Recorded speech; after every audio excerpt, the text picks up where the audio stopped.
What's going on, everyone? Goddrifter here, and welcome back to another CarX livestream. This is livestream number 53. Now, for those that actually missed the last stream, the reason why I actually ended up not ended up being a lot shorter than usual is because, well, it was already nighttime, and I promised myself not doing any sort of live streams late at night because last time I did it, I actually did not. I literally almost had no energy whatsoever. So yeah. Um. So for the most part, it's actually gonna be very interesting to say the least. Um. Okay. So Springstone.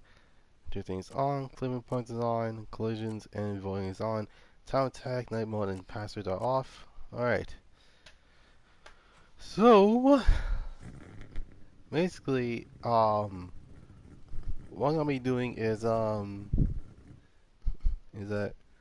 out of anything, I do like me some drawings, and not to mention when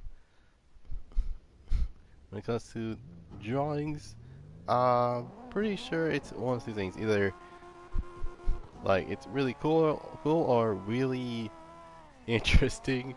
In the least, I'm not gonna say it's bad because I mean everyone's an artist in their own eyes, but actually speaking of which, I was actually want to draw some bike kits if I were to be my own bike kit manufacturer.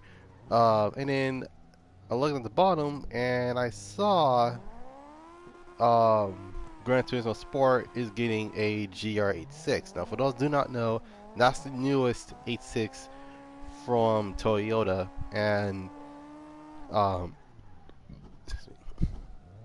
the car is equipped with a 2.4 liter boxer motor, which is legit, a 4-cylinder, making it around 228 horsepower.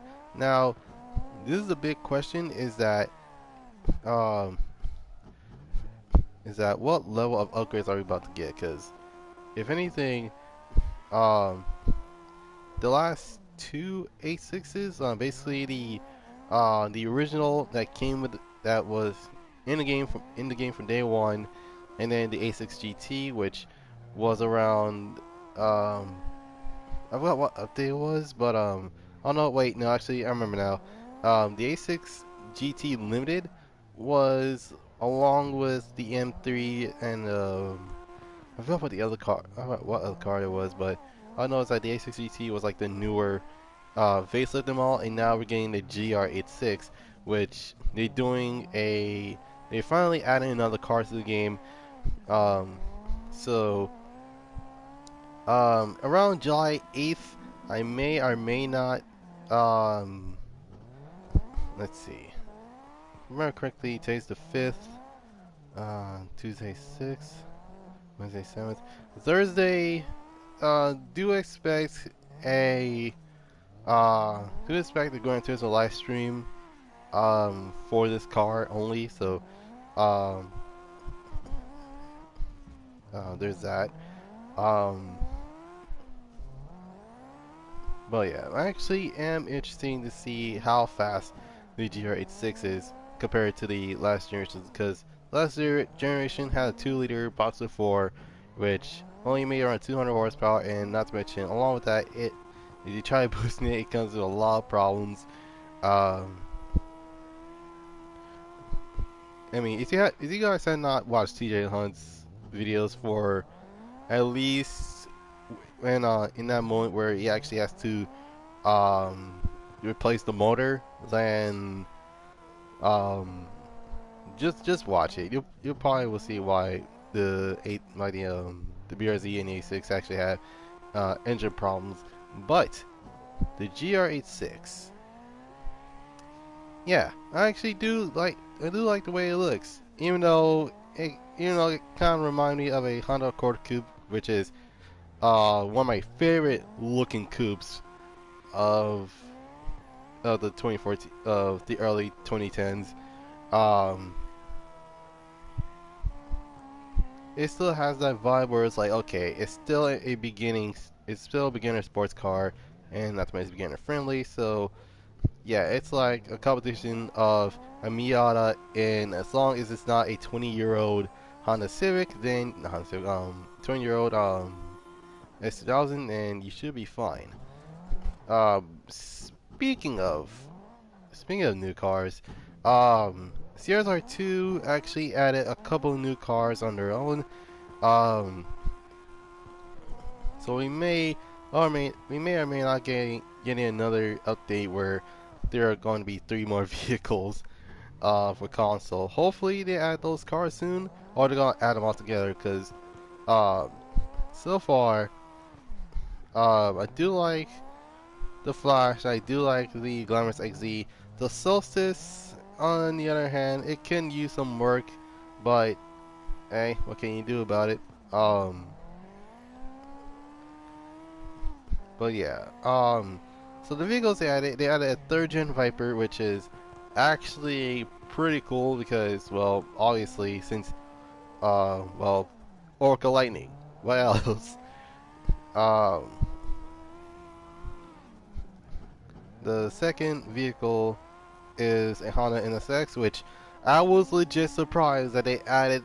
Like, it's been a while since they added a Honda in a game like Car X, and actually gone away with it. But the one that interested me the most was the Infiniti G35, or in many other countries, the Nissan Skyline 350 GT. Now, for those that don't know, the 350 GT is literally a Nissan Skyline, but the only difference is that there's a Nissan badge instead of a Infiniti badge, and not to mention, it's legit a 350Z if it actually bulk up and actually is wearing a tuxedo.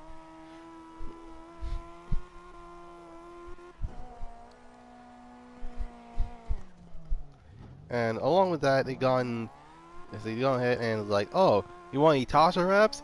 Like, hey, you guys like Itasha? Well, here's some Itasha Tasha vinyls for your cars.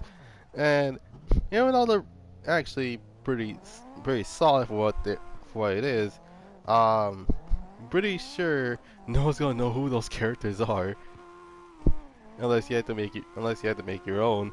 Which, if you like making your own Itasha cards, then go right ahead. But my goodness, it's pretty sure it's like, okay, that's totally interesting, to say the least.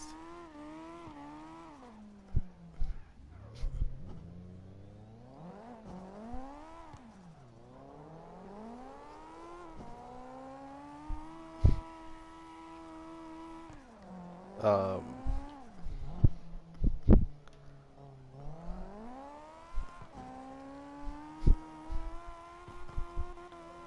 okay, so most likely this is gonna be also since it's July, um, we may or may not get another may or may not get another mini update for GTA. So literally July is full of news today.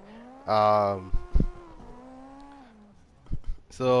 expect Need for Speed Chill live streams to um, be there on Saturday, because, well, July 8th is a Thursday, and usually I played usually I stream GTA on a Thursday, but it looks like Friday is gonna be literally taken, so it's a full-on schedule. So Sunday was Independence Day, Monday is Car X, Tuesday is The Crew 2, Wednesday is Wednesday is usually a Let's Play Wednesday, so um, you guys gonna be either seeing Guilty Gear or Guilty Gear or Virtua Fighter. Um,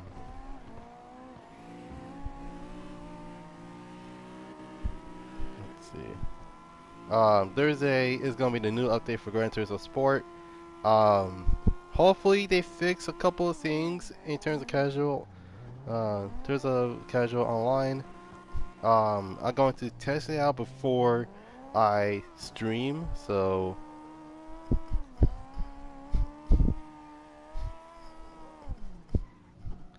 but yeah, it's gonna take a while till like I can get um Goddrifter247sun Sport back and running. Um, Friday is the GTA live stream, and Saturday is gonna be Need for Speed Heat Chill live streams. On Sunday is gonna be, and then next week is gonna be back to schedule. Um, my goodness, that is gonna be a full on, and yeah, it's gonna be a full on. Yeah, it's a full week if I know for sure. Um,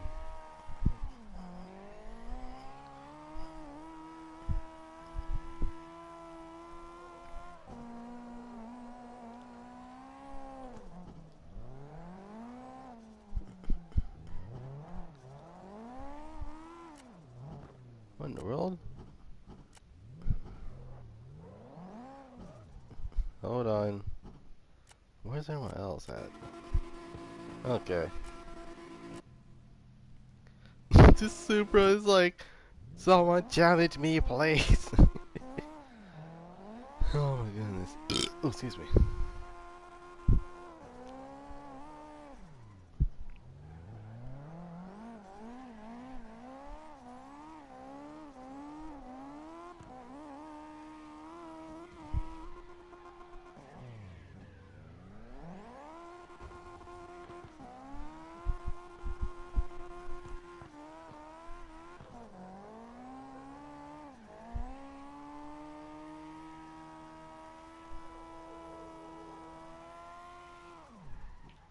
Crap. Okay.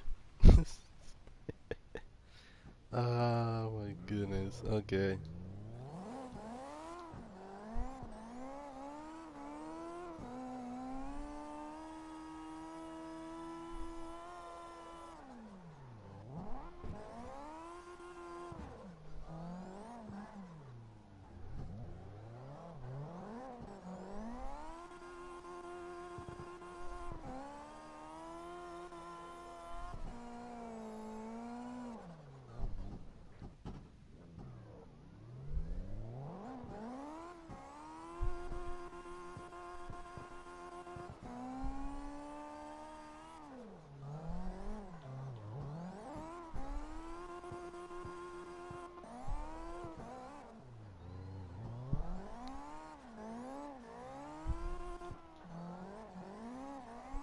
Sir, hey, welcome to the live stream.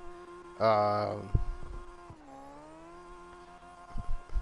so yeah, literally, this is a full-on week because I literally looked at the news on Google, which most people do not trust. Well, people trust in terms of searching for something, but not in terms of news because for some reason GT Sport is adding a GR86 to the game, which I'm actually excited about. But and um, again, again, for most people, it's gonna be like, yes, Gran Turismo Sport is back. But for me, it's just that you guys do realize that I'm only gonna be there for like one time, and that's only because of an update. That's basically it. Um, I do have a plan for what I'm gonna do with the GTA 6. I'm going to buy 3 of them, which is kind of obvious. Um, so literally the first one is gonna be a clean build. The next one is gonna be a fictional wide body kit one, and then last but not least, do a cruise instead of a car meet.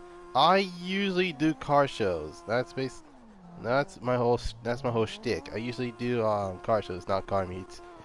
Um,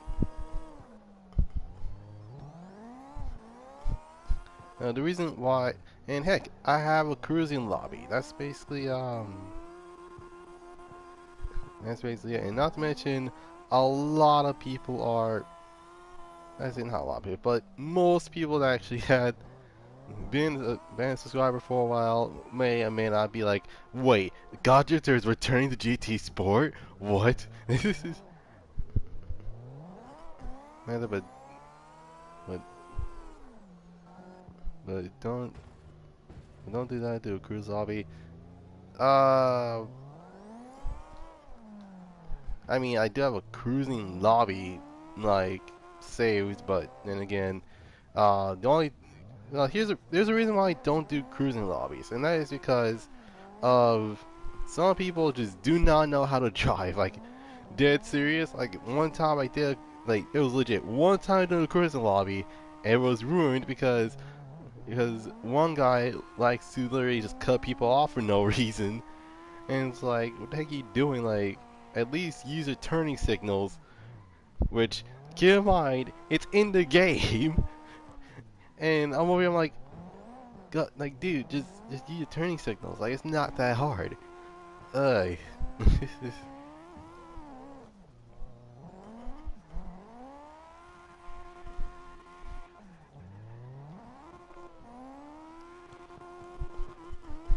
But so far, all I know is that the new GR86 actually is coming in red and white. I don't know about the rest of the colors, but hopefully getting some sort of like metallic orange that the 86 originally came with. Because dear Lord, I love that color.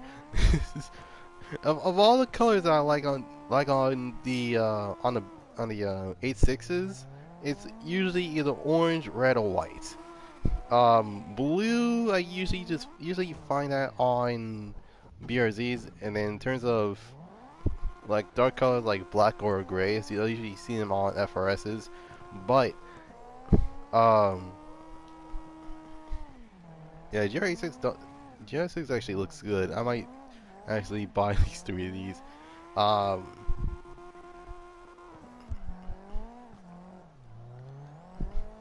like in all seriousness, if I do a cruising lobby, then it's like, oh great, I can already see like why it's like, yo, let's do a drag racing lobby, or oh, let's do a car meet lobby. It's like I have legit saved lobbies for those.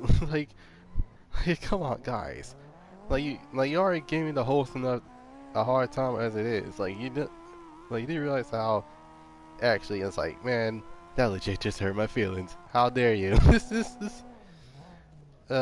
my god.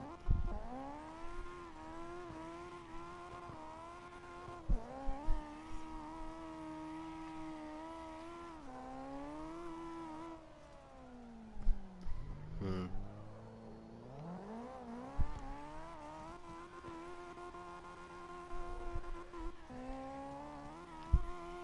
My goodness. Alright.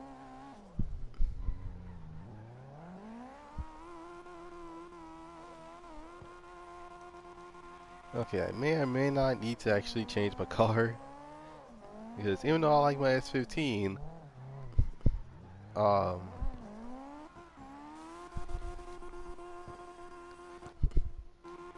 actually, speaking of S15, hopefully add the S15 in the next in their update. Because like hopefully the A6 is not the only car that's coming into to Gran Turismo. Otherwise, it's just gonna be like they might as well just call it Gran Turismo Toyota Edition. Oh my goodness. Oh my god. Okay, that was not gonna lie, that was even though it's a low blow, but you gotta keep in mind that is legit true um about Forza. It was like not Forza, about Gran Turismo. It was like Gran Turismo. Oh yeah, they added a Toyota every single year. Like no joke. Like here's the thing. I want an update. They give us the new Supra, but it had a 2-liter. It had a 4-cylinder instead of a 4-cylinder instead of a 6-cylinder. And then the other one, they gave us a GR Yaris, which ironically was the best the best rally vehicle. That's not a rally vehicle, and now they're giving us a GR86, which I'm pretty sure that's gonna be the best drifting, the best car to drift with than any other vehicle entirely. And yeah, I'm over here. I'm like, uh, Toyota, you do realize that there's not just Forza and Gran Turismo, right? Like in all seriousness, yeah. Okay, so there are three ways that Need for Speed may get Toyota, and that is, and keep in mind that it may or may not work. Now we're not Taco Bell, anyways. Um, either Need for Speed is gonna have to deal with not having cops in game. So it's basic. So think about it like this: if the Crew 2 didn't have cops in game, but you play as cops in a show, would it still have Toyota? Which is a good question, because the first game has cops, the second game doesn't have cops, and yet we didn't receive Toyota. And when it comes to what's that called? Let's see. When it comes to um, let's see. When it comes to Need for Speed, it's gonna be like the same type of thing where it's like, okay, if we want to have cops in our game, you may or may not need to take out cops in game, and which even though it may or may not gonna angry some fans on the Need for Speed franchise, keep in mind, um,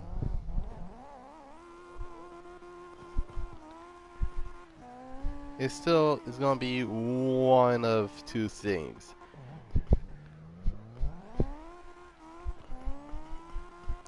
Which is either they're gonna have to deal with Toyota not being a Need for Speed game because of, well, since the game supposedly has cops in the game, then pretty sure they'll be like, oh man, like cops, you know, when it comes to Toyota, they're like, oh, cops in racing game, no thing. I say, oh, it should have been a Drake thing where it's like, oh, racing games with cops on it? No, thank you. But when it comes to anything that has no cop related stuff, oh yeah, it's like that makes absolutely no sense, but it's so true. Uh, hmm. Okay, so it looks like let's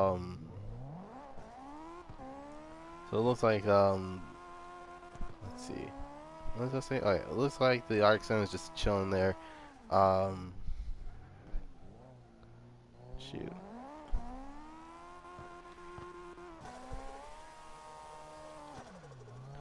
Oh, that turbo.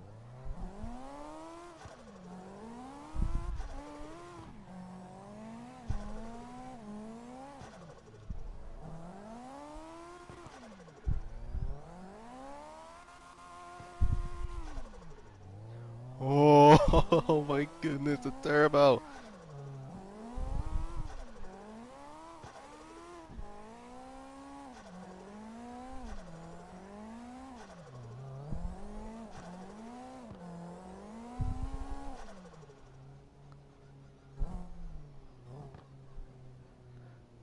Oh my goodness.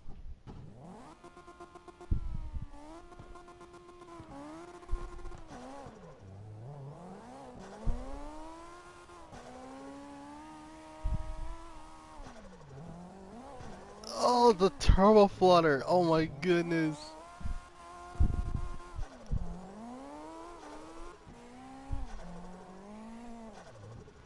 Oh, great. Alright, so I may or may not want to actually switch cars.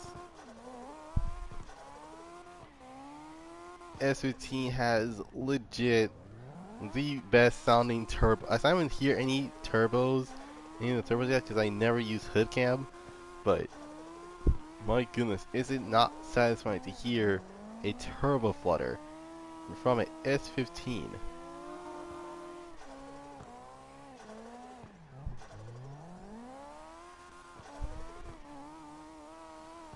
Oh my goodness.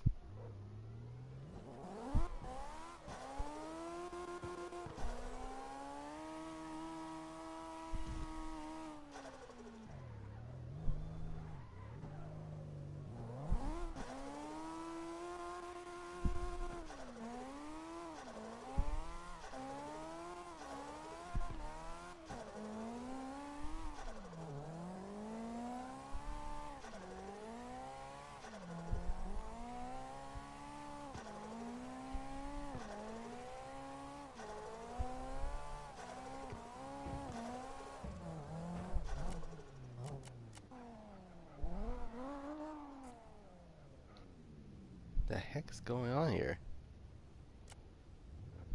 Wait, unless he's on. Okay, so he's not on PC. Okay, we're good. I was like, wait, hopefully he's not trying to actually like teleport to where I am, because that'll be pretty weird, even though he's on PS4. I don't know the PC guys can, but I don't know about Xbox and PS4.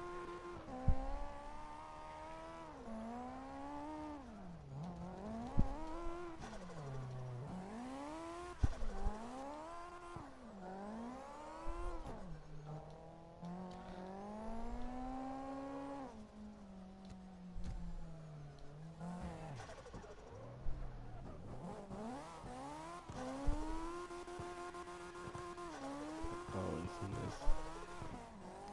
I never knew that these cars have literal turbo flutter. That's basically what it is.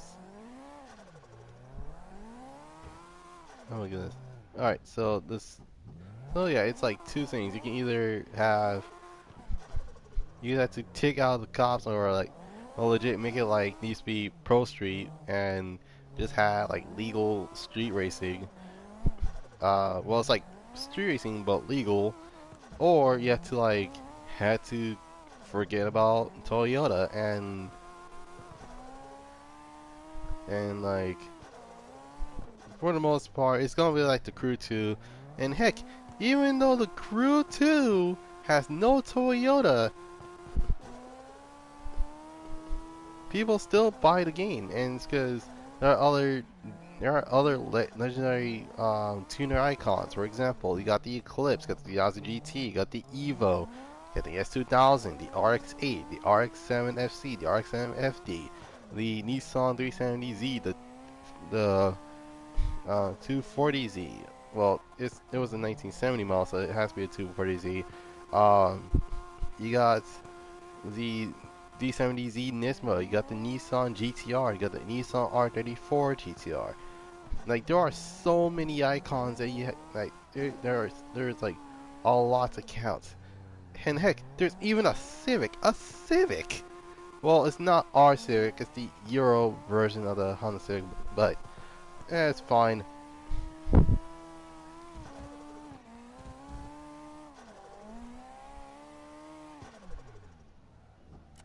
Hmm.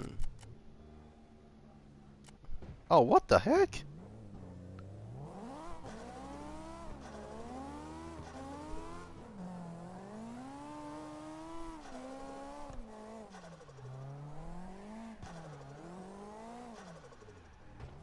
Ow.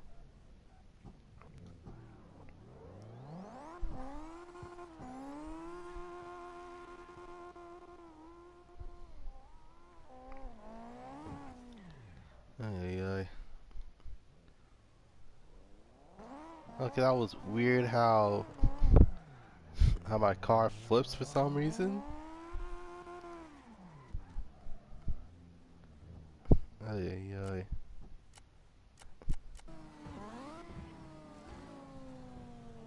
The heck happened? Uh,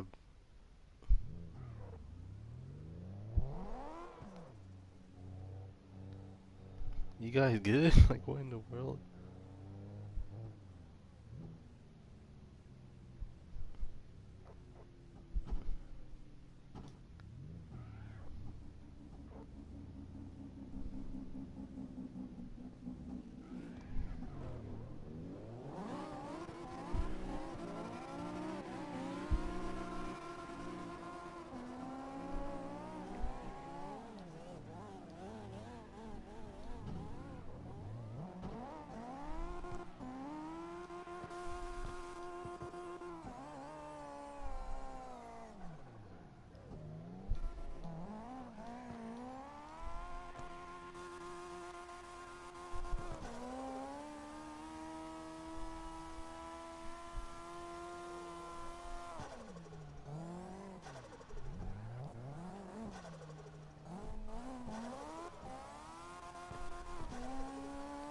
Oh my goodness. Oh snap. Alright, so today's racing cliches is something that I have not talked about yet in this as he's using a forbidden subject when it comes to racing game cultures, but is but the one thing I want going to be talking about in racing today's racing cliches is DLC. Now, for those who do not know what the heck DLC is, essentially DLC stands for downloadable content, understandably, but there is something known. There is a difference between free DLC and paid DLC.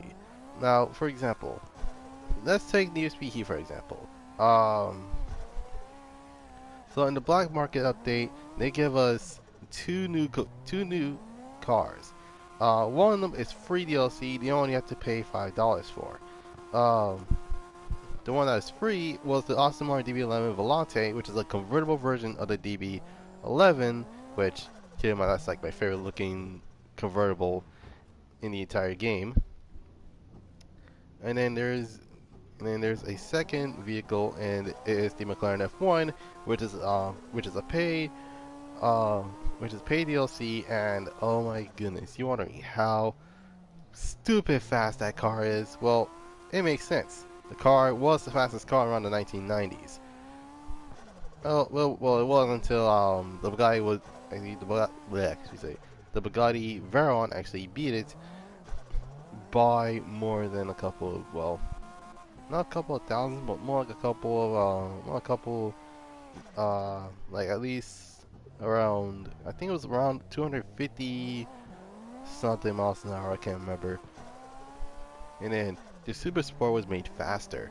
And here's the thing, the engine has twice the cylinders of the V12. It, in fact, it was a W16 motor with not three, but quad turbos. That's that's a turbo for each 4 cylinders. So yeah, 4 cylinders get one. Yeah, 4 cylinders get one. Another 4 gets one, which is, well, 8. Another 4, which is 12, and then another 4, which is 16. So yeah. And what I'm wondering, is he trying to combine, is he trying to put them side by side? That doesn't make it side by side. It doesn't make a W motor. They go in two ways. It's either, there is two ways that you can actually do a W motor. That is either having, a couple of like legit having cylinders on the side and cylinders on top, or you have like two 4 cylinders on one side and another two banks of 4 cylinders on the other. So that's two V8s combined together to make a W16. Even though there is such thing as a V16, unfortunately a V16 might be too long for a vehicle. So there's that.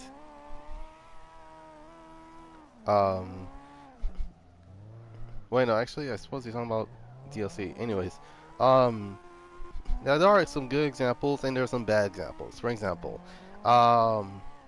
examples like legit Need for Speed Most Wanted 2012. Need for Speed Most Wanted 2012 is by far the infamous game in terms of paid DLC, because one of the fastest car is from a DLC, and that is true because, well, I've heard Hansi Venom GT. The Hansi Venom GT was a vehicle that legit came with Need for Speed to run if you got the limited edition package, which, for those who do not know, is literally 3 extra cars. The Lamborghini Aventador, along with that, they also give you a supercar pack, and so overall, in general,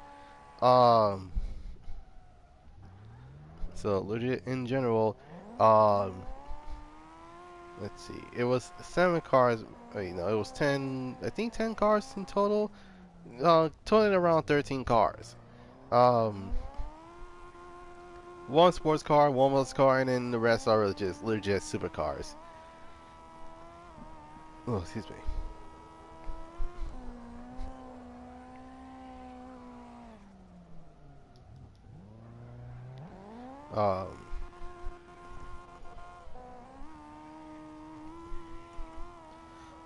but here's the ironic part. Even though I don't like most of it in 2012, the only thing I liked about the game was the soundtrack. And the reason why I like the soundtrack more is because they have freaking Galvanized by the Chemical Brothers. I mean, seriously. Okay, for those that had not watched, those that keep on skipping the Michelin commercial, if you hear the dun dun dun, listen to it, because because that right there is my childhood. And oh snap! Oh jeez, is that Alexis? Oh no! Oh no! Oh.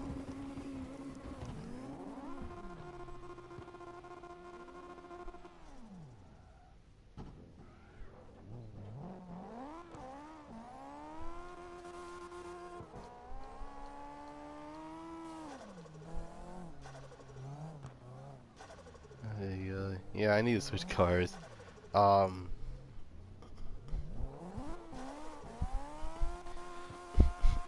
for those that had not grew up with the PS3, um, and you actually have played or scenes that doesn't require the DLC, it's because, well, the game was already completed as it is. It's just that, if anything, many people do like these type of lobbies.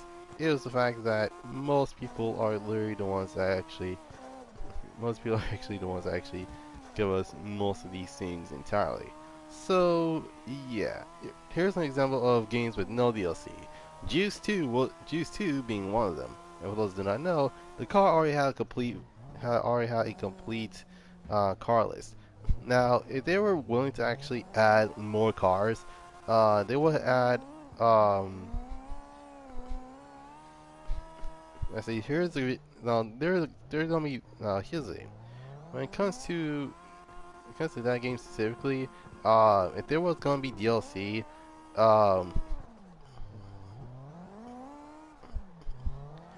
would have been like this, okay? So literally right off the bat, they would have given us cars such as the first gen 3000 GT, um, yeah, first gen 3000 GT, what else they could have added? They could have given us an AW11 MR2. They could have given us a C31, as well as so as well many other cars such as a 1970 Gran Torino or a Chevelle or a Chevy Malibu or heck even a Nova for that matter. And well, guess what? We all got the cars. We got all our favorite cars that we want in a Juice 2 game. So yeah, that's the reason why. And not to mention, the game was completed. So now, now in terms of my opinion, in terms of the Need for Speed games, my favorite, my favorite Need for Speed actually has the best DLC is probably Need for Speed Pro Street. Well, Need for Speed Pro Street and Need for Speed to Run. Need for Speed Pro Street gives you more than a couple of cars. In fact, is each here's the thing: if you bought the collector's edition with um along with other forms of along with the extended packs, uh like the like if you try like here's the thing: the update gives you gives you two free cars right at the bat, which is the Plymouth Roadrunner and the Seat Leon Cupra. And for those who do not know, Seat is actually a European manufacturer that was made in Spain. The reason why they haven't sold anything lately is because, well, they discontinued. This week. Well, you know they actually been filed for bankruptcy. Um,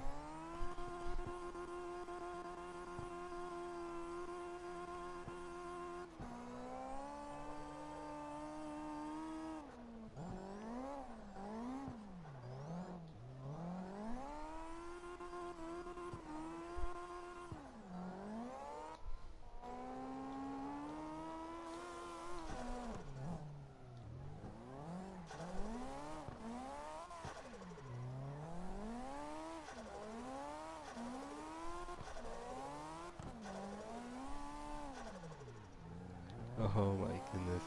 Um, I got off track. Anyways, um, so for those that do not know what these Pro Series DLC cards were, well, you keep this long list short. There's the Blitz Runner, the Seed Leon Cupra, there's a Lamborghini Gallardo Superleggera, um, keep in mind this was 2007.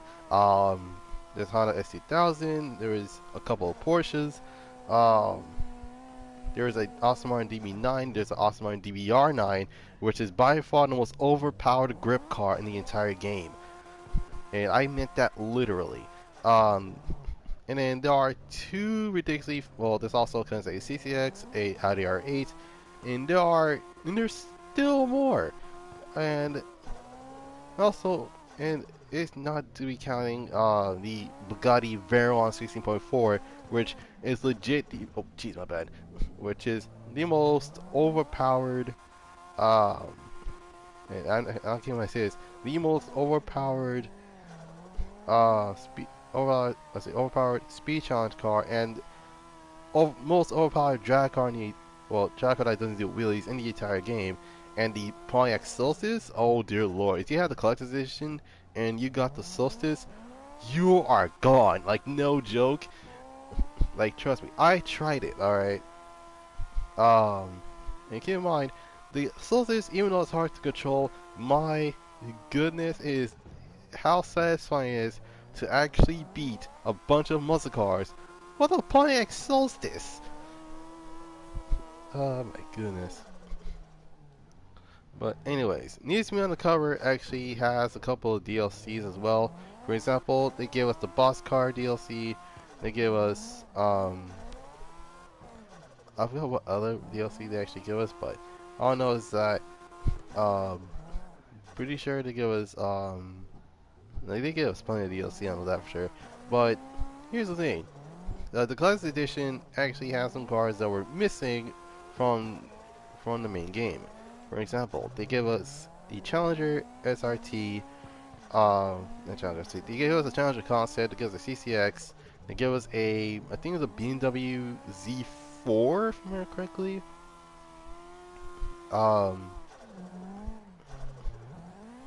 And they give us plenty of other cars, but nothing says best DLC than needs to be the run. Like no joke, they give us the Italian car pack. They give us the let's see.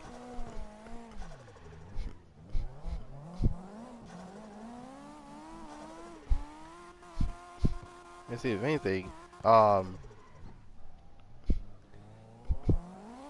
The first DLC was known as the Needs to Be Legends pack, which came with some skins for most for the older Need to Be games. There are 32 that was given Eddie's look with a full-on bike kit, wheels, and that signature Eastsiders decal on side of the car, along with its decal, along with the decal that it actually on has on the hood. The D70 was given the Rachel look, which green with a wolf with the purple flames and stuff. Um, Needs to Most Wanted look, on the other hand, is questionable best because they give that mess to the BMW M3 E92 GTS, which is not the same as the GTR, but I guess that works too. Same thing goes on. See, not all, at least with the Mustang, it makes sense. Like that's the facelifted model. Um, well, not to mention that they actually did it again with the News Me Most Wanted. With the News Me Most Wanted M4 with the 2015 Ford Mustang. Carbon's is questionable at best because in terms of carbon, in terms of cars that came with carbon, they gave us Cross's Corvette, which is not the police version, it's the bounty hunter version, and they gave us Darius's R8, which it's cool and all, but I mean, in all seriousness, they could have easily given us. Actually, no, actually, instead of Cross's Corvette and Indy Audi R8, they could have given us the players Toyota Supra like Darius give us, and Kenji's RX-7. That would have been a treat. Or um, well, it could be any of the vehicles that they've given us. Like for example, they could have easily give us Angie's Challenger. They could have easily give us um, they easily give us Wolf's Austin Martin V8. I think either V8 or V12 Vanish. I can't remember. All knows there is an Austin Martin in.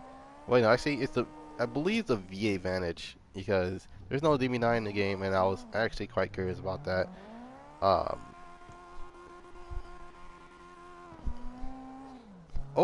and this is a giant or, they could have easily they could have went with the Pro Street one, where they give us Ryan Cooper's 240SX and is he 240SX, and not to mention they give us um not Ryu's Evo cars that this, well, in this game it's not the Spectre RS, but in real life it's the S15. um I tried to recreate the RSR. What was I say? Oh yeah, I tried to recreate the RSR S15 from Formula Drift. I kind of did a good slash bad job at it because, well, one, it's not as similar as the real life counterpart, and not to mention, this car took me 2 days to actually figure out the actual livery for the car. So yeah, there's that.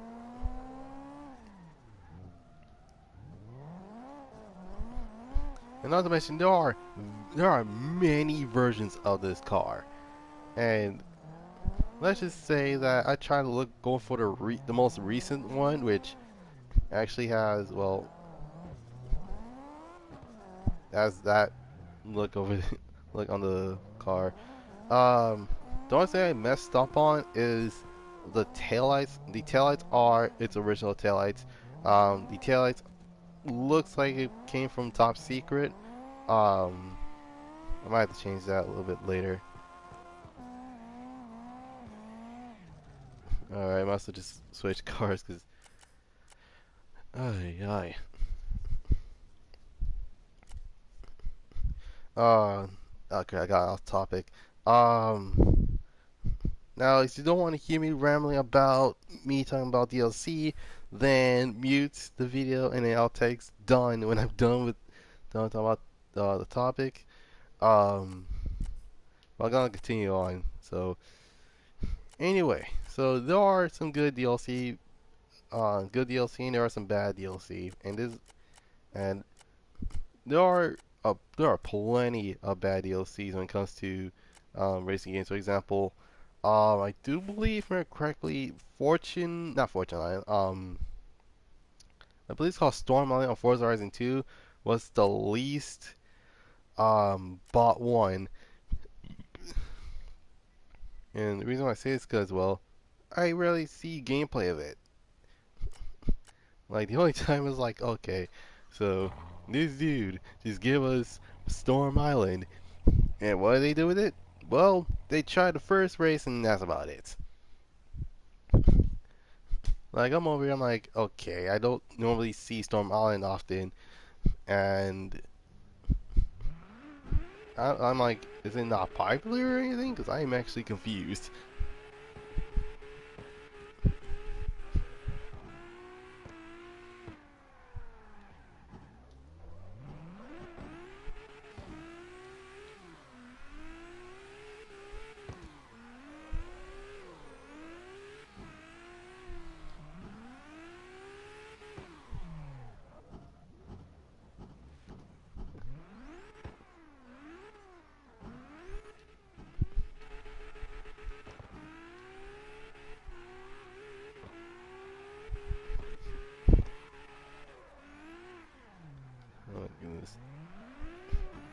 And see, these are one of the two cars that I did a recreation of real life drift cars. Um, but to be completely honest, I think I did a better job with this car than the RSR because the RSR S15 requires a lot of attention to detail. On the other hand, when it comes to this car specifically, oh yeah, it should be fine. Just do not mess up on the Blink logo on not Blink the Blitz logo because Blink is actually Blitz in this game.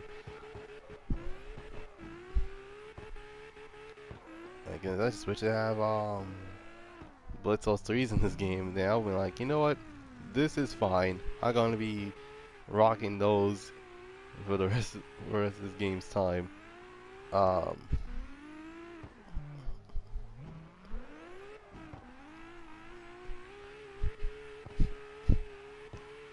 now speaking of which, oh yeah, bad DLC. About to take a guess on what car had bad DLC. What game had bad DLC? It definitely has to go to Need for Speed Most Wanted Toy Tales. Even though, you know, all my favorite cars are in that game, unfortunately, it's actually plagued with something known as a pay-to-win scheme. And for those who do not know, the pay-to-win scheme is very typical, and literally when you bought a car just so you can win races. Like that's legit a oh jeez. That's the definition of pay to win. That's basically what it is. Um, Now there are two main problems with pay to win. One is you're paying one car, you're paying like a pack because one of the pack actually has the fastest car in the entire game. Then something is definitely wrong. I mean, yeah, I did spend, and I mean, yeah, then again, I did spend money on most of these cars, but here's the thing, I never bought Most Wanted. In fact, the only reason why I know about the fastest car in Most Wanted is because it needs to be the run. Like, the Hensley Venom GT was ridiculously quick for what kind of car it was. Unfortunately, yeah, well, you know, the Golf, yeah, the Golf was one of those cases where it's like, okay, I think someone bought the Time Savers pack, so they don't have to, basically they don't have to struggle with game breaking cars like the ones like Golf GTI, but um, anyway, um.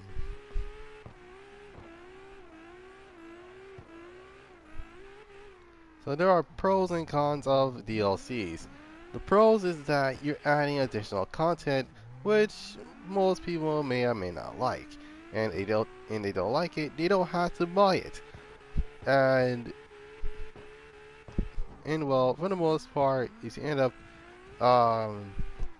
and oh, actually, I forgot about one more thing about DLCs. Is the fact that if they have a season pass, they should be able to get the cars for free. So the reason why season pass was a thing is because, well, if they pre-order the game and the pre-order came with a season pass, they don't have to pay for the rest. They don't have to pay for the rest of the DLCs, unless if they wanted to, then yeah, that would make more sense. Okay, and this is gonna be a non-racing game type of motive, but for example, Soul Calibur 6. Soul Calibur 6 actually has a season 1 and season 2. Hopefully it's a season 3, because if there isn't a season 3, then I'm gonna riot, but that's besides the point. So anyways, their season pass actually came with actually every single time their new character comes out, a character customization set is added along with it. So yeah, for the most part, it's one of those cases was like, okay, that's totally reasonable. Alright, now it's time to explain the pros and cons of having a DLC in a racing game. Now the pros is that you can actually add cars that people might want in the game, and you can actually consider it that free or pay DLC, depending on depending on how good the car looks and how good the car is, stat wise. And not to mention the DLC is one of those cases where it's like, okay, this actually is gonna be free. So I can finally, like, okay, I don't have to pay for the vehicle itself. I just have to pay for the pack that actually came with the car specifically. Um, and not to mention the game is not to mention the game also considered that car as a vehicle in the car list because, well, it well, here's the thing. When it comes to vehicles, if they have a certain logo, then that means that that car is DLC. The cons, on the other hand, is that for many people, if it's oh, if you're trying to add DLC cars that a lot of people want to see in game, and they don't buy the DLC or they didn't update the game because it might cause problems, that's gonna cause problems with the DLC itself. And yeah, that's actually a bad thing about that. And not to mention, if the price is too much for one vehicle, oh trust me, I know about that mess too well. If you take a look at Killing Floor 2, Killing Floor 2's monthly updates, like every time they add new weapons, also a weapon there's also another weapon in there entirely. But that mess is like $9 to $10 and that's for one weapon. And it's like, why do I want to pay like that? Like, here's a if you're going to pay $10 for a weapon, you might as well buy a DLC map pack a DLC map pack for Call of Duty, which literally is $15. Like that's worth more than one weapon that you can only use um that you can use if you actually um had bought the DLC yourself. Um so yeah, that's today's racing cliche, and at least in a couple of seconds I'm going to be talking about today's vehicle history. And since it's July and I have to go with an American car this time, pretty sure it's gonna get historic up in here. So yeah, um,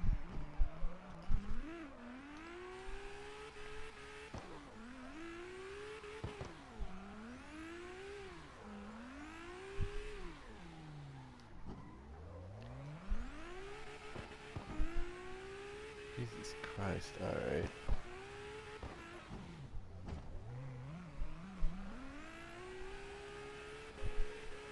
Smoky Nagata, oh my god, what the heck? Alright, so today's vehicle history is legit the rival of the Mustang and the Challenger. And this came in around the 1960s and then ended around the 1990s, and then came back around 2000. Well, there was a console version around 2006, and then it came a movie star around 2007, and then the full car came out around 2008/9, and it was still, not to mention, actually beat a Nürburgring record by a couple of seconds. So today's vehicle history, I'm going to be talking about the Chevrolet Camaro. So the Chevy Camaro actually came out around 1967, and the reason why the car was made is because well, the Mustang, and yeah, the Ford Mustang was dominating in the pony car market. And here's the thing: when Chevy actually pitched this idea of beating Ford in every single category, they beat them in full size, they beat them in mid size, and then they beat them in small size. But Ford is actually bad at keeping secrets is because of the Ford Mustang. And not only that they made a pony car, which is a new category of vehicle, Chevy doesn't have anything for it. So, yeah, Chevy was defeated once again, but they do have something that they want to actually, well, they want to throw in. So, so enter the Chevrolet Camaro. The Chevrolet Camaro, as well as the RS and the SS trim levels, came around in 1967 all the way to 1969. Now, its sister car was the Pontiac Trans Am, which, for those who do not know, is a smaller version of the GTO that actually give us, well, one of the best looking resto mods of all time. Um, now what was I saying? Oh yeah. So yeah. So yeah, in terms of what trim levels they have plenty to go for. Like they have the Chevrolet Camaro SS, they have the Z28, they have the RSSS, and then there's my favorite variant of it, and it's not a custom vehicle, but you can actually get a couple versions of it, or you can actually get something known as the Chevrolet Camaro Yenko, which those that actually watched Too Fast Too Furious, the Yenko Camaro is actually a lot faster than its base counterpart.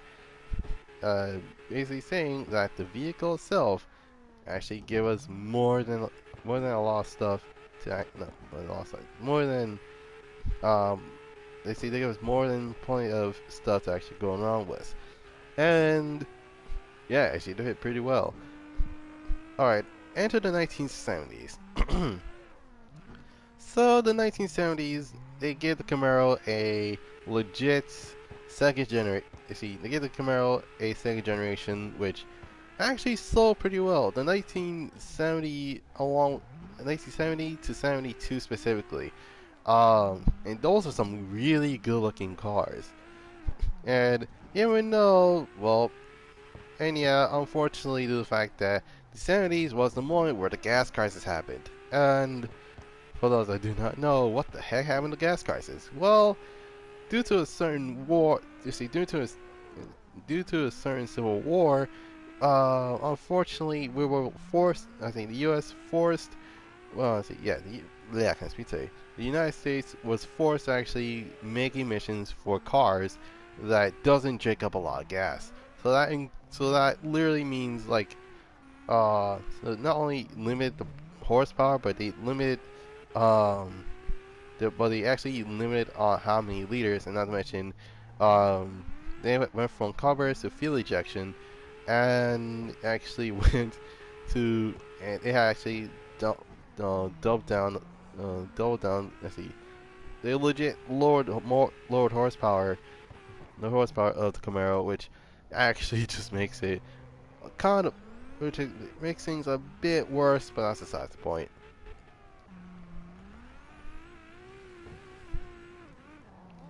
Holy crap. Okay, we're good.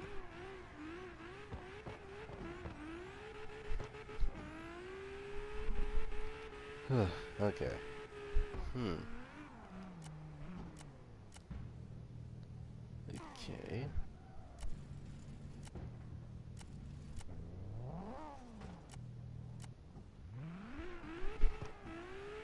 Alright. No, what's I saying? Oh, yeah.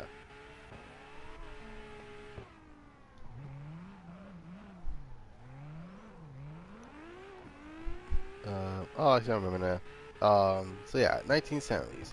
So the Camaro was let's see, the Camaro actually had a promising potential of actually becoming a ridiculously fast car. And it was until the 1980s hit where V8 powered cars aren't a thing anymore. It's now either a 4-cylinder or a V6. Excuse me. But it was until, and this is a bit giant until, the 1980s happened, where, well, early in the mid 80s, they were given either a 4-cylinder or a V6. Neither of those engines made power, and the RS just makes things a lot worse. But there is something interesting. You see, now, for those who do not know, the Z28 was a thing with the 1960s, 1970s models. 1970 models. The 1980s, on the other hand, didn't have Z28. Instead, we were given the IROC Z, which is which for those that do not know what the IROC Z stands for, the IROC Z very simply and literally stands for the Indianapolis Race of Champions, or IROC for short. And Z is, well, there's no meaning behind the Z name. It's just basically the trim level of the actual car. And not to mention, that vehicle came with at least a 5.2 liter V8, if I remember correctly. I can't remember. And it's not actually aspirated. And not to mention, they give us another version of it known as the 25th anniversary. Now you see, throughout Now, as you see, throughout the entirety of the Camaro's line, it actually gives us, like every time it passes a fifth of something, like a 25th, 35th, 45th, or 50th anniversary, they actually give us a special version of the Camaro. So, for example, around the 1980s and let's see, late 80s, early 90s, they give us something known as 25th anniversary, which came in three colors. It came in blue and white and red, or black and white. That's basically how that works. Um,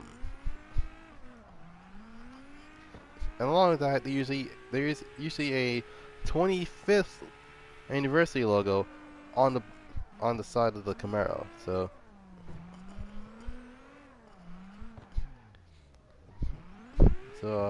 yeah, there's that.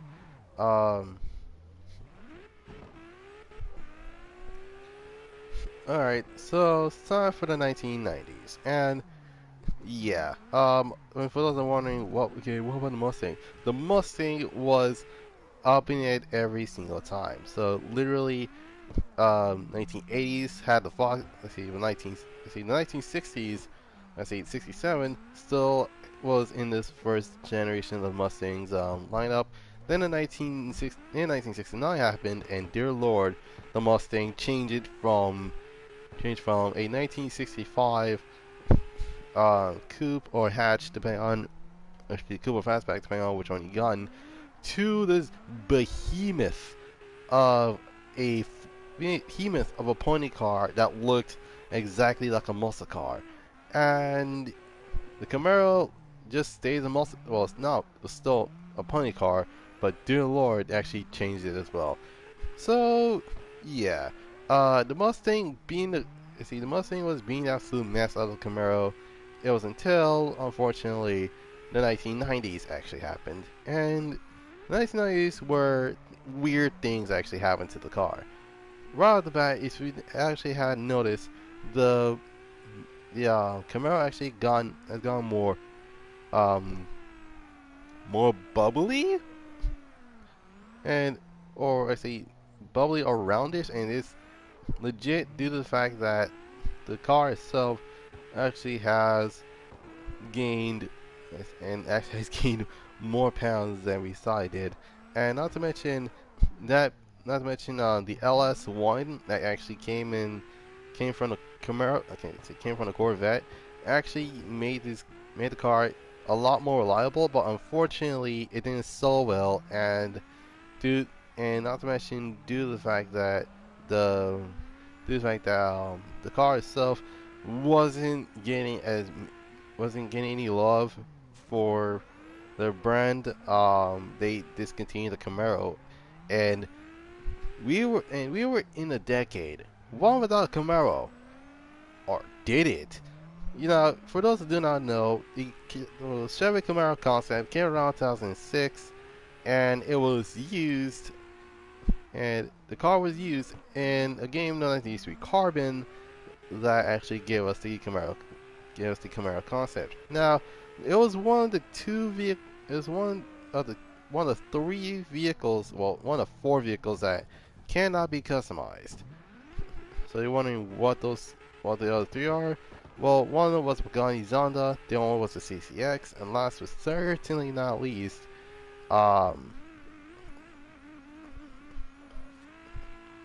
See, last but not least, the other one was a Audi R8, which, my goodness, what in the world is?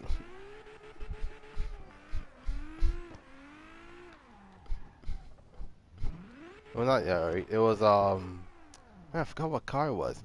All I know is that one of those cars. Oh, I remember now. It was the Shelby. I think it's the Shelby TC500. Um, yeah, I don't know which one it is. For those that actually had the collector's edition, needs to be comment down below on what cars are minimal customization. Minimal customization for, because I can't remember off the top of my head. Um,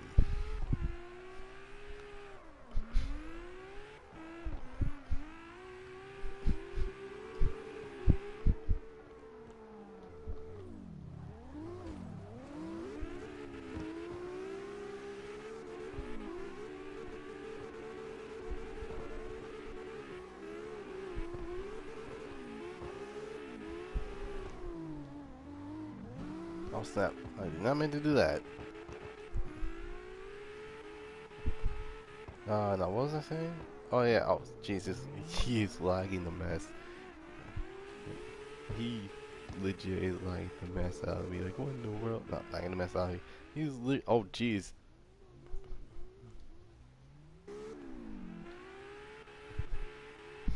Okay, yeah, oh yeah, the FD cam is actually legit distracting. What was I saying? Oh, I remember now. Oh jeez, sorry about that. It, okay, not gonna lie, that is pretty clever what he did with his S14. And I think I got off track. So in around 2007, and keep in mind this is the year where Transformers came out. Bumblebee, like legit. Also spoilers for those that have not watched the first Transformers movie. Anyway, so for the most part, Bumblebee changed from a 1978 Camaro to the Chevrolet Camaro concept, which was shown off in the movie Transformers. And how did he do it? Well, simply put, he used Midnight Club physics, like legit two-wheeling a car, and scanned it, and now it's Camaro. Yeah. Don't ask how that works. Don't ask how that works. Look at the movie. Um.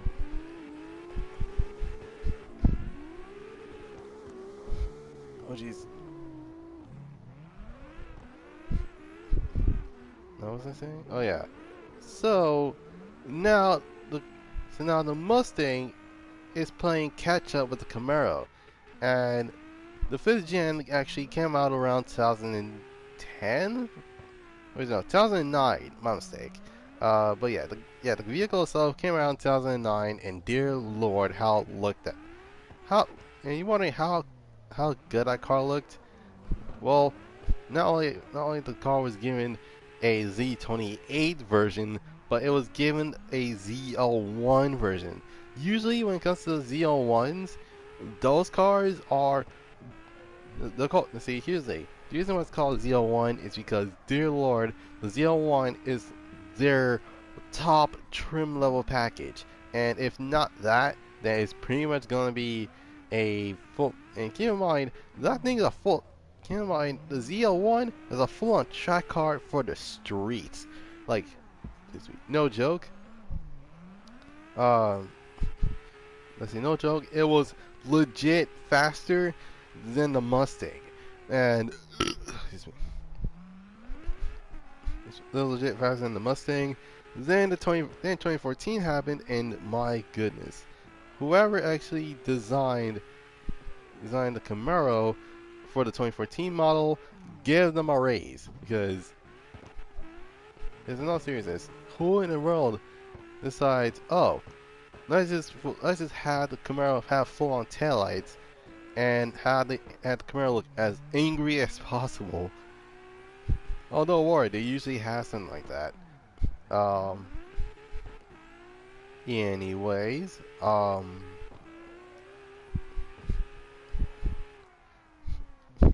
anyways, the fifth gen Camaro actually was around until 2016 and around 2016. The year where the year that we got the current gen Camaros, basically this was known as the sixth gen Camaros that actually yeah, sixth gen Camaros. These were a thing back in 2016, and let's just say that I'm actually a fan of the way that way the cars looked, and well, here's the thing. I'm a fan of the sixth gen, not the 6.5. Now, for those who don't know what the heck is 6.5, well, here's the thing. When it comes to the Camaros, they usually have a point 0.5 in their generation. So, like for example, let's say that let's just say that the 2009 always to 2013 was, well, no, 2009 to 2012 was their fifth gen, and then 2013 to 2016 was a 5.5. And the sixth gen actually has a 6.5, and dear lord, what had they done to the car? And was I wondering what had they done? Well, essentially they give the car a face, give the car the face. Here's the thing. They usually, when it comes to the point 0.5s, it's usually the facelifted model of the car. Well, it's not that bad, I guess, but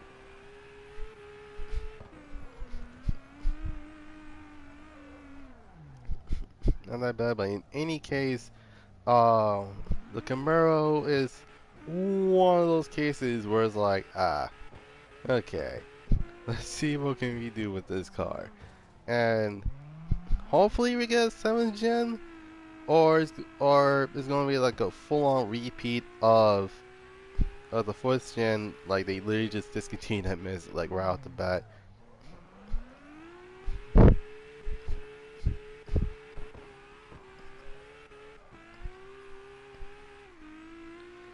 But anyways, that's today's race. That's today's vehicle history on Chevrolet Camaro. If you want to know about the Ford Mustang, I did a Ford Mustang um, vehicle history in, I think it's either CarX or Need for Speed. I can't remember. Um, but it wasn't as bad as people thought it was. But what can you do? Oh snap!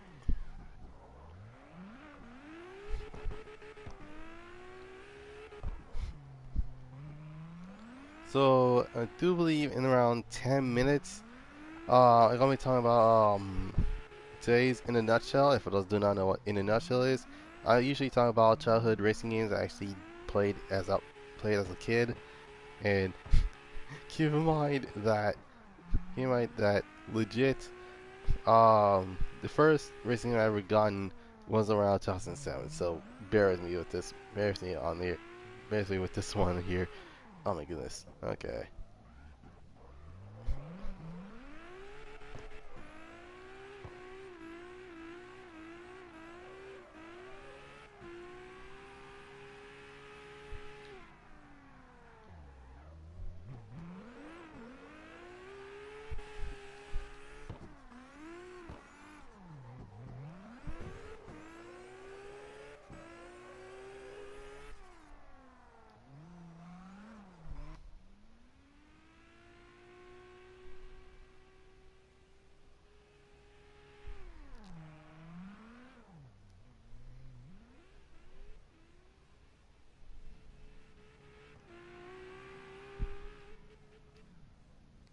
Holy crap. Don't worry, the car's okay. I just need to get used. Ay.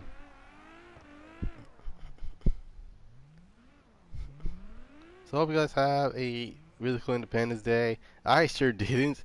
Reason why? Unfortunately, it's not the fact that I'm not shooting fireworks out of the sky. No, the reason is because of fixing me. And literally, I'm wondering what kind of fireworks these people are buying these days. Like in all seriousness, I like legit. All I hear is boom, boom. Like they're full on grenades. Like how? How in the world do you manage to actually get a firework this loud?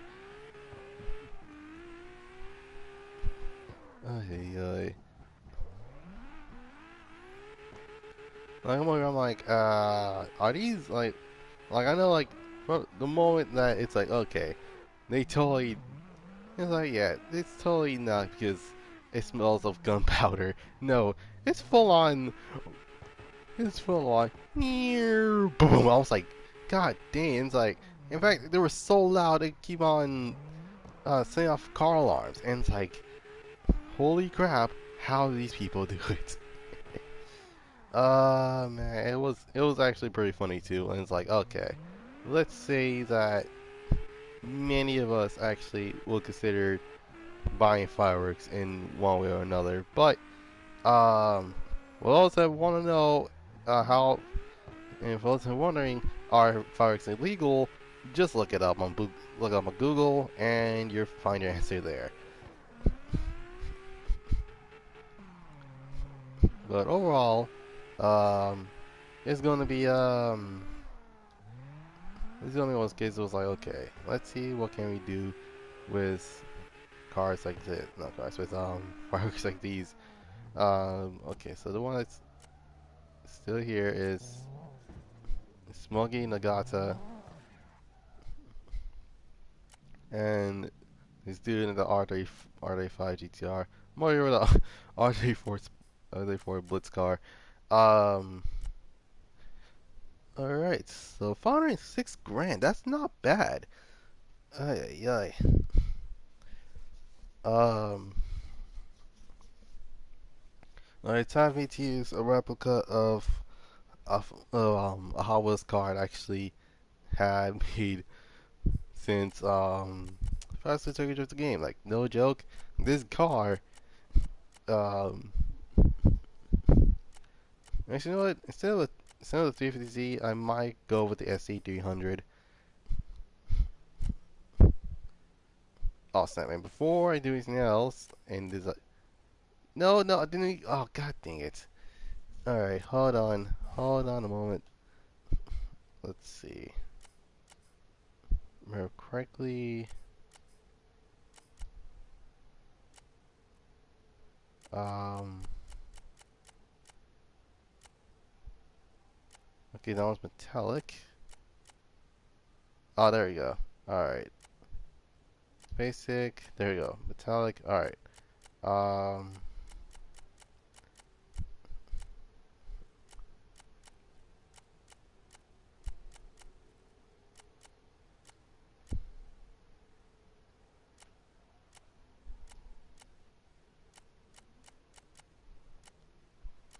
Okay, that's not bad at all. All right. So I finally got we got our Toyota Soar or Lexus SE300. Um, yeah, I might need to make another lobby. Since that one is victory and literally full on dead. All right. Um.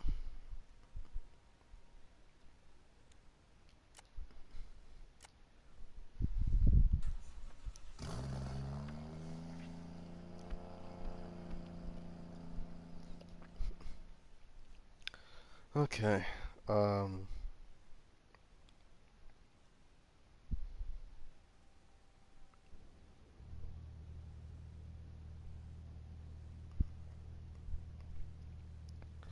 Okay. So it's 11:17.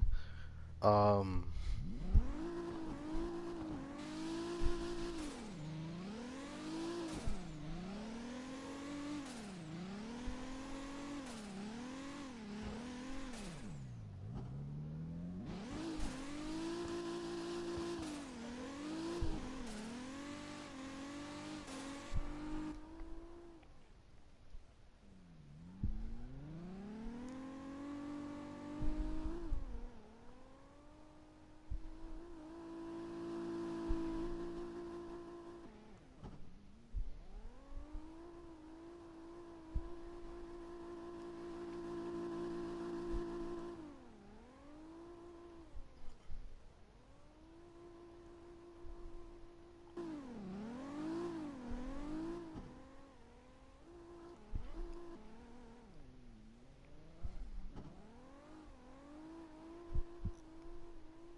My goodness. Alright. Holy crap. Alright.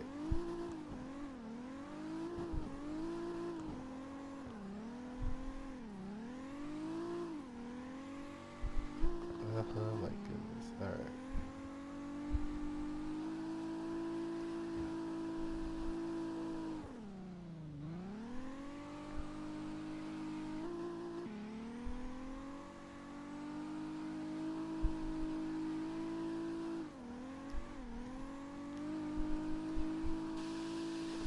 Now, basically, now the game I'm actually going to be talking about is is a game that as you may or may not, most people actually had heard about.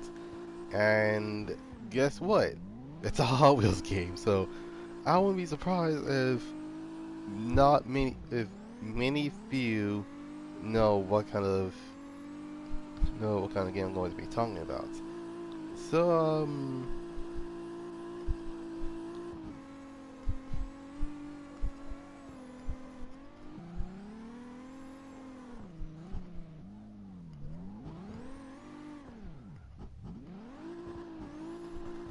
holy crap! All right, we're good. Um, so yeah, today's internet show is basically it's gonna be interesting because of all the games that I played, this was actually my first fictional. Um, it was my fictional, um, literally a fictional car racing game that I actually had played. As I was a kid, and it was Hot Wheels. It was a Hot Wheels related game, so um, don't be surprised if you may or may not heard of such game. And keep in mind, this game came out on the PS2, Xbox, GameCube, and as well as PC. All right, look at this.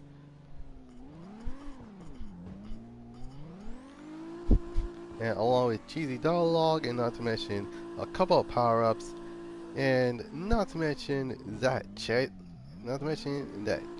line. See those cheesy lines that you literally would hear from a game that came out in 2005. Well, let's say 2004, 2005 depends. Um, so today I'm gonna be talking about. Excuse me. As I was saying, today I'm gonna be talking about Hot Wheels Velocity X Maximum Justice. Now, for those who do not know, HWVX MJ. I think that's what it's supposed to be. Well, I was gonna call it Velocity X. Velocity X is a Hot Wheels game that came out around 2005 for the PS2, Xbox. Let's see, yeah. As I remember now, it was PS2, the original Xbox, GameCube, as well as PC. And the characters themselves are pretty not stereotyped, but I mean, then again, you do have your heroes, you got your villains, and oh my goodness.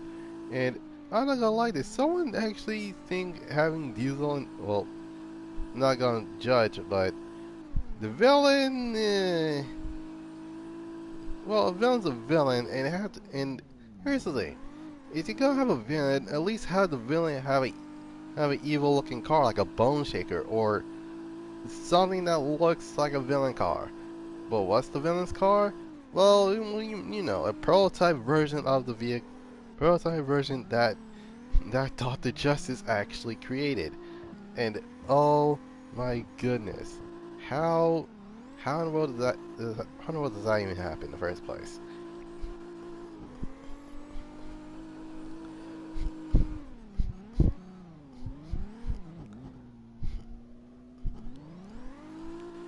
Well, yeah, for the most part, that thing, I was kind of lost track of what I was about to say. Oh yeah, so how's the game itself? Well, how is Velocity X is one of those cases where if you grew up playing this game, you basically have a good time. Um, and other times the game could be pretty frustrating, especially when it comes to the challenges and not to mention unlocking cars themselves. Now, this is a very good example. The underworld area. Basically, in order to actually unlock the extra cars, you have to find these keys, and if you find 10 keys, then boom, you unlock a new car. But here's the thing: each of the 10 keys are spawned randomly, so you may or may not know where they're gonna spawn. So yeah, there's that. Another, well, the other thing that actually was actually had me frustrated about that game is creativity and literally um the challenges. And still to this day, I'm stuck on level 16, and I know that's kind of sad. I'm stuck on one level. Reason being, well, I do have a vehicle that's fast enough to actually get all. I think it's all, not all 50. I think it's all 30 of those. I don't know. All I know is that I know is that for many people, that's like man, that's child's play. I can clear that in my sleep.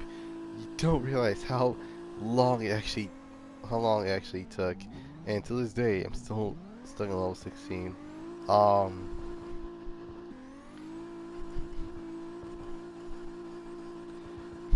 so I know you're thinking, okay, what about the cars? The cars are as iconic as ever. You start with 4 vehicles. One of them being the very correctly. There's one called an overhaul. There's a wait. There's a so fast. There's um. God dang, I forgot what vehicle it was.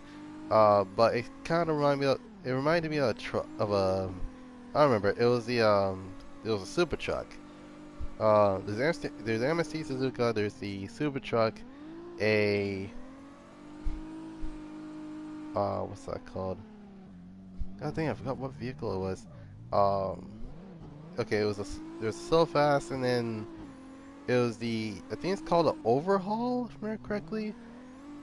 And I forgot what I don't know. There's 5 vehicles. I know that for sure.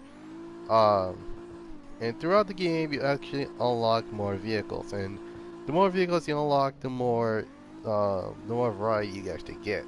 And these vehicles has these type of stats: speed, boost, stunt, and armor.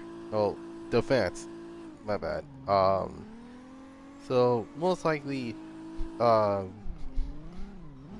right. So what do these stats do? Well, in terms of speed, you actually be able to actually reach more than 300 miles an hour in a single, in a single straight line.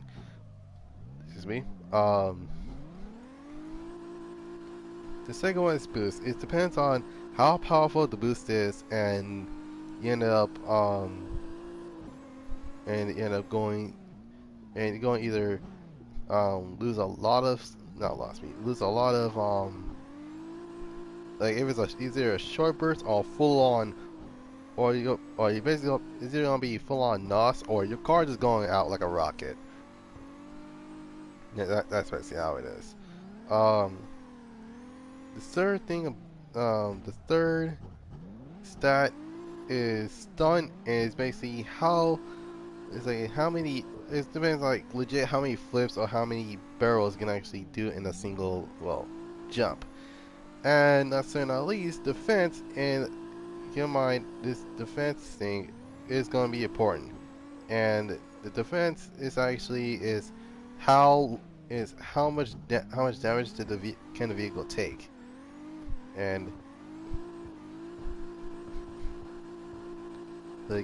not to mention the vehicle. Not to mention, not only can you actually choose your car, but you can actually the choose these choose a you can choose weapons.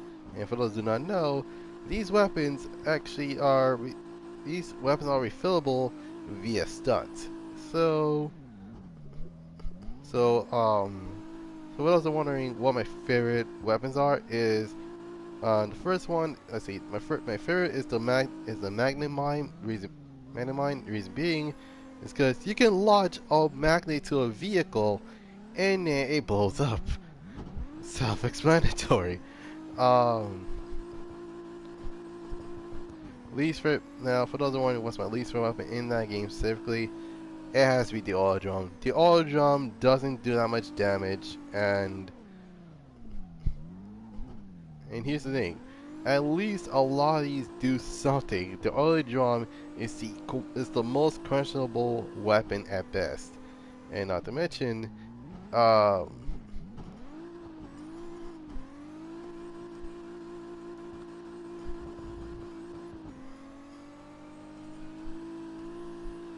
it ended up not doing that much. But oh, what the heck? Um, that was weird.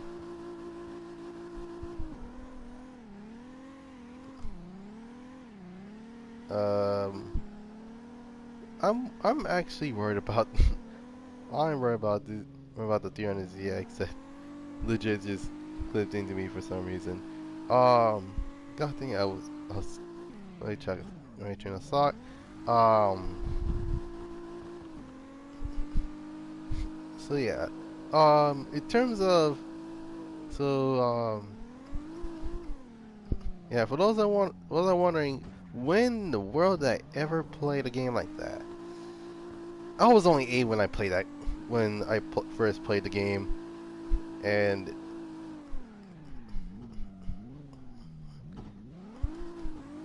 dear lord, the actual the feels, my guy.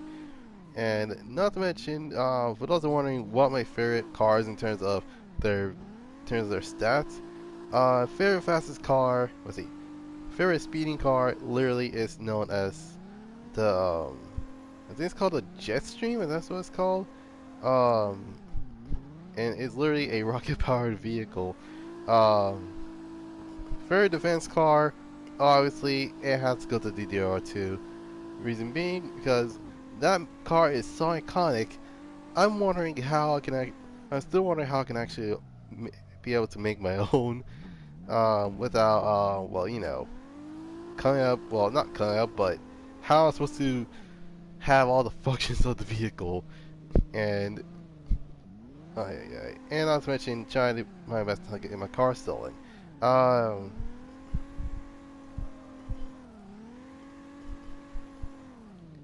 see, favorite stunt vehicle. That's a very good question because as I have, because as these moments actually driven anything that's stunt related, but I have to go to,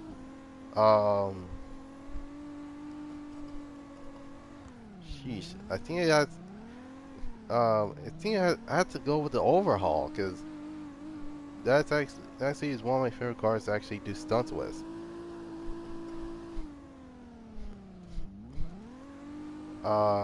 Last but certainly not least, in terms of boost, that's a good question because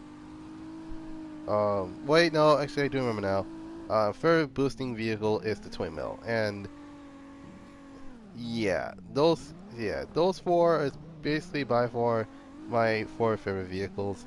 I do have a favorite, I do have a vehicle that, as I do have a not dislike, but it's not, but it's actually not my favorite vehicle. It's actually my least favorite vehicle. Is I forgot what Max's girlfriend drives in Velocity X, but it's some sort of it looks like a Honda. She looks like a Honda Fit, but it has 4 extra wheels. No, 4 extra has 2 extra wheels, and I'm like, what the heck is that thing? Like, it's not just it's not ugly. It's just that car has poor stats.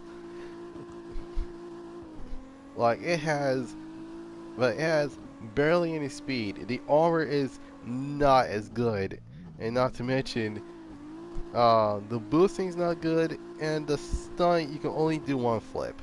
Now, for those who are wondering, like, okay, so you're talking about this car like it was a beginning car. It was not. It was not a beginning car. In fact, it was a car that you unlock in the middle of the game. Keep that in mind. But yeah. Vehicle wise, all right. So usually in terms of how I rate these games, based on my childhood, um,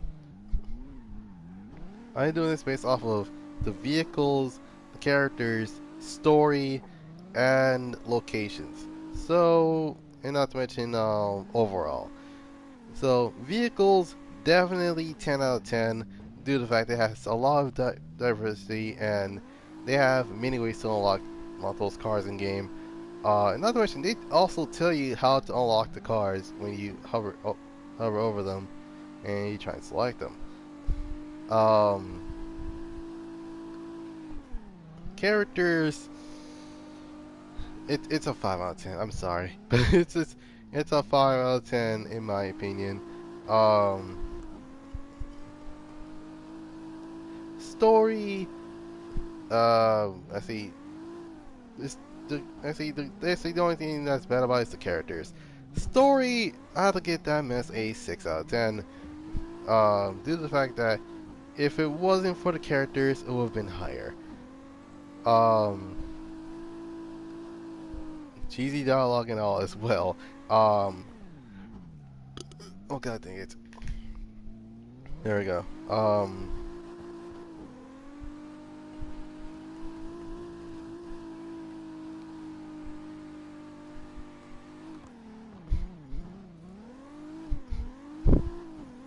All right, locations. I like the diversity of the roles that we were given in Velocity X. Um, so yeah, Velocity X's locations gets a 9 out of 10 for me. So, so overall,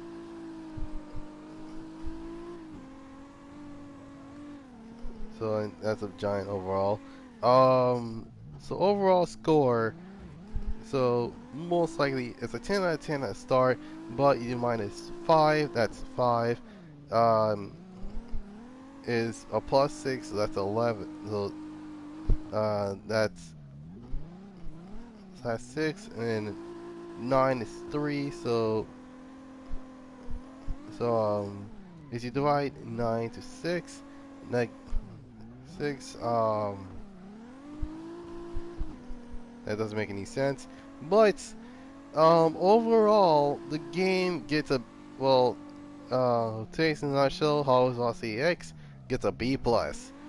Uh, Good game, just don't. But make sure that you most skip most of these. You're pretty much gonna forget about them anyways. And it's like, who are you guys again? Um, but yeah, that's today's in a nutshell. Um, I do believe that the Crew 2's in a nutshell is going to be related to to um, real life card games. So free to win literally. I think next stream is going to be about Test Round Unlimited, which is another game I played when I was a kid, but it was until I was 11 when I first played the game. So yeah, I guess that's today's live stream. Hope you guys enjoyed this live stream. Um, Leave a like, subscribe, comment down below. I see you next. Also, you can follow me on Instagram at Goddrifter247sun Productions. I am posting um going to be posting some concept art for bike kits that should be interesting. So it's concept art, don't steal. Also, all C's, don't steal. That's basically it. Um, You can follow me on Twitter at GD247S. You can check out my Discord at Goddrifter247sun Productions Garage Museum. And last but certainly not least, you can check out my Twitch if my YouTube doesn't work. And my Twitch is at GD247S. And tomorrow is going to be the Crew 2 um, So yeah, there's that. And also Thursday is going to be a Thursday is gonna be interesting because usually stream GTA on a Thursday, but I can do that Friday, and a Need Speed Heat chill live stream is gonna be on Saturday. So I have a full on week. So yeah, it's gonna be a full week of just full on streams like every day. So not every day, but like legit, the whole week is gonna be full of streams. Um, so for the most part, the only time I'll end up actually so yeah, the only time I end up like taking not taking a break the only time I'll let's see, yeah, the only time I'll be on vacation, not vacation, on so for the most part, Monday is going to be a day off. Let's see, Sunday is going to be a day off. Let's say, actually, right after this week, I'm taking a whole week off. And don't unsubscribe. Like, that's just because I'm just going on vacation for at least a week. Because, for the most part, I do need the mental rest. So, there's that. Anyways, hope you guys have a dope Monday. This is Goddrifter signing off, and I'll see you guys next time. Peace.